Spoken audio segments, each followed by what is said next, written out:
വീഡിയോയിലേക്ക് സ്വാഗതം. ഇന്ന് 9ാം ക്ലാസ്സിലെ കെമിസ്ട്രിയിലെ ആറ്റത്തിൻ്റെ ഘടന എന്ന ചാപ്റ്ററിനെ ബേസ് ചെയ്തിട്ടാണ് ഇന്നത്തെ ക്ലാസ്. പ്രിലിമിനറി സിലബസിൽ ഉള്ള ടോപ്പിക്കാണ്. ആറ്റം കണ്ടുപിടിച്ചത് ജോൺ ഡാൾട്ടൺ ആണ്. ആറ്റം കണ്ടുപിടിച്ചത് ജോൺ ഡാൾട്ടൺ ആണ്. ഒരു പദാർത്ഥത്തിൻ്റെ രാസപരമായ ഏറ്റവും ചെറിയ കണികയാണ് ആറ്റം. ആറ്റം എന്ന് പറയുന്നത് ഒരു പദാർത്ഥത്തിൻ്റെ രാസപരമായ എല്ലാ ഗുണങ്ങളും അടങ്ങിയ ഏറ്റവും ചെറിയ കണികയാണ് ആറ്റം. ആറ്റം കണ്ടുപിടിച്ചത് ജോൺ ഡാൾട്ടൺ ആണ്. എന്നാൽ ആറ്റം എന്ന പദം ആദ്യമായി നിർദ്ദേശിച്ചത് ആരാണ്? ഓസ്റ്റ്വാൾഡ്. ഓസ്റ്റ്വാൾഡാണ് ആറ്റം എന്ന പദം ആദ്യമായി നിർദ്ദേശിച്ചത്. ആദ്യ ആറ്റോമിക സിദ്ധാന്തം അവതരിപ്പിച്ചതും ജോൺ ഡാൾട്ടൺ ആണ്. 1807 ആറ്റോമിക സിദ്ധാന്തം ആവിഷ്കരിച്ച ശാസ്ത്രജ്ഞനാണ് ജോൺ ഡാൾട്ടൺ. ആറ്റോമിക സിദ്ധാന്തത്തിലെ പ്രധാനപ്പെട്ട പോയിന്റ്സ് നോക്കാം. ഒന്നാമത്തെ പോയിന്റ്, എല്ലാ പദാർത്ഥങ്ങളും ആറ്റം എന്ന് പറയുന്ന അതിസൂക്ഷ്മ കണങ്ങളാൽ നിർമ്മിതമാണ്. എന്താണ്? എല്ലാ പദാർത്ഥങ്ങളും ആറ്റം എന്ന് പറയുന്ന അതിസൂക്ഷ്മ കണങ്ങളാൽ നിർമ്മിതമാണ്. അടുത്ത പോയിന്റ്, രാസപ്രവർത്തന വേളയിൽ ആറ്റത്തെ വിഭജിക്കാൻ കഴിയില്ല. അതുപോലെ ആറ്റത്തെ നിർമ്മിക്കാനോ നശിപ്പിക്കാനോ കഴിയില്ല. എന്താണ്? ആറ്റത്തെ വിഭജിക്കാൻ കഴിയില്ല, അതുപോലെ നിർമ്മിക്കാനോ നശിപ്പിക്കാനോ കഴിയില്ല.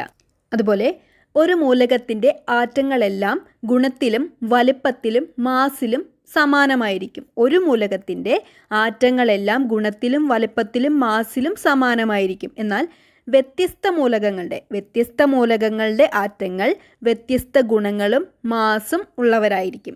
ഓർക്കുക, ഒരു മൂലകത്തിൻ്റെ ആറ്റങ്ങളെല്ലാം ഗുണത്തിലും വലുപ്പത്തിലും മാസിലും എല്ലാം ഒരുപോലെയായിരിക്കും. എന്നാൽ വ്യത്യസ്ത മൂലകങ്ങളുടെ ആറ്റങ്ങൾ വ്യത്യസ്ത ഗുണങ്ങളും മാസും ഉള്ളവരായിരിക്കും.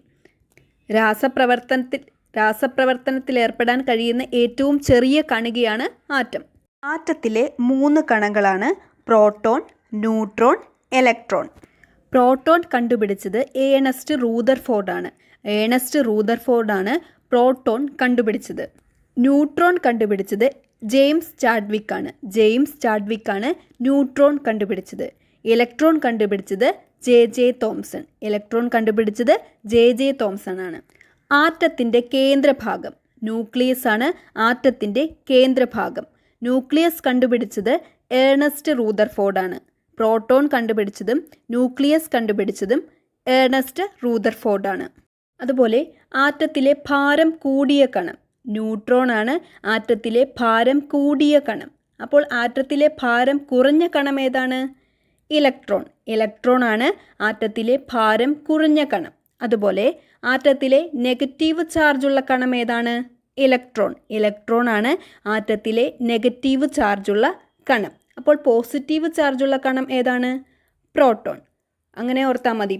പ്രോട്ടോൺ, പോസിറ്റീവ്, രണ്ടും പി വെച്ച് തുടങ്ങുന്നു. അതുപോലെ ന്യൂട്രോണിന് ചാർജ് ഇല്ല, നോ ചാർജ്. അതും അങ്ങനെ ഓർക്കാം, നോ ചാർജ് ന്യൂട്രോണ്. അപ്പോൾ ഇലക്ട്രോണിന് നെഗറ്റീവ് ചാർജ്, പ്രോട്ടോണിന് positive charge, neutron no charge. Charge ഇല്ലാത്ത കണമാണ് ന്യൂട്രോൺ. ആറ്റത്തിൻ്റെ സൗരയൂഥ മാതൃക നിർദ്ദേശിച്ചത് ആരാണ്? റൂദർഫോർഡ് ആണ് ആറ്റത്തിൻ്റെ സൗരയൂഥ മാതൃക നിർദ്ദേശിച്ചത്.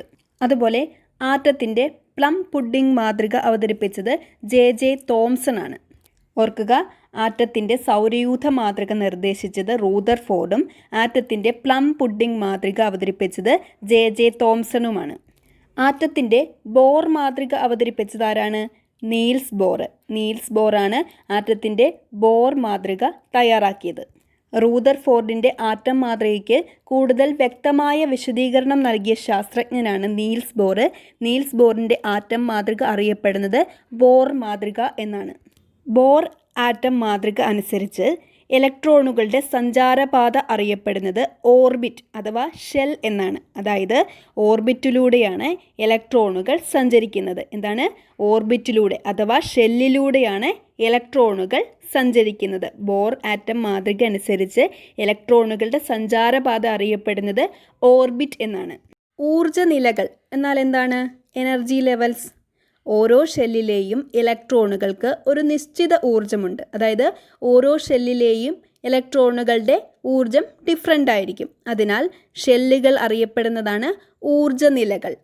അതുപോലെ ബോർ മാതൃകയുടെ ഒരു പ്രത്യേകതയാണ് ഒരു നിശ്ചിത ഷെല്ലിൽ പ്രദക്ഷിണം ചെയ്യുന്ന ഇലക്ട്രോണുകൾക്ക് ഊർജം കൂടുകയോ കുറയുകയോ ചെയ്യുന്നില്ല. അതായത് ഒരു നിശ്ചിത ഷെല്ലിൽ പ്രദക്ഷിണം ചെയ്യുന്നിടത്തോളം കാലം ഇലക്ട്രോണുകൾക്ക് ഊർജം കൂടുകയോ കുറയുകയോ ചെയ്യുന്നില്ല എന്ന് നിർദ്ദേശിച്ച ആറ്റം മാതൃകയാണ് ബോർ മാതൃക.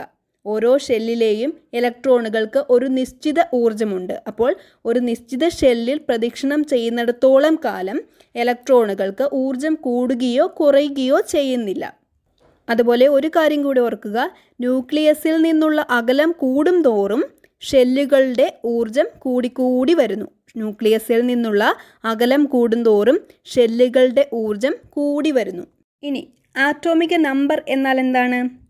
പ്രോട്ടോണുകളുടെ എണ്ണം അഥവാ ഇലക്ട്രോണുകളുടെ എണ്ണത്തിനെയാണ് ആറ്റോമിക് നമ്പർ എന്ന് പറയുന്നത്. ഒരു ആറ്റത്തിലെ പ്രോട്ടോണുകളുടെ എണ്ണം അഥവാ ഇലക്ട്രോണുകളുടെ എണ്ണത്തിനെയാണ് ആറ്റോമിക് നമ്പർ എന്ന് പറയുന്നത്. മാസ് നമ്പർ എന്നാൽ എന്താണ്? പ്രോട്ടോണുകളുടെയും ന്യൂട്രോണുകളുടെയും ആകെ എണ്ണമാണ് മാസ് നമ്പർ. അതായത് പ്രോട്ടോണുകളുടെ എണ്ണവും ന്യൂട്രോണുകളുടെ എണ്ണത്തിൻ്റെയും ആകെ എണ്ണമാണ് മാസ് നമ്പർ എന്ന് പറയുന്നത്. ഒരു കാര്യം കൂടി ഓർക്കുക, ഒരാറ്റത്തിലെ പ്രോട്ടോണുകളുടെയും ഇലക്ട്രോണുകളുടെയും എണ്ണം തുല്യമായിരിക്കും. ഒരു കാര്യം കൂടി ഓർക്കുക, എന്താണ് ഐസോബാറുകൾ?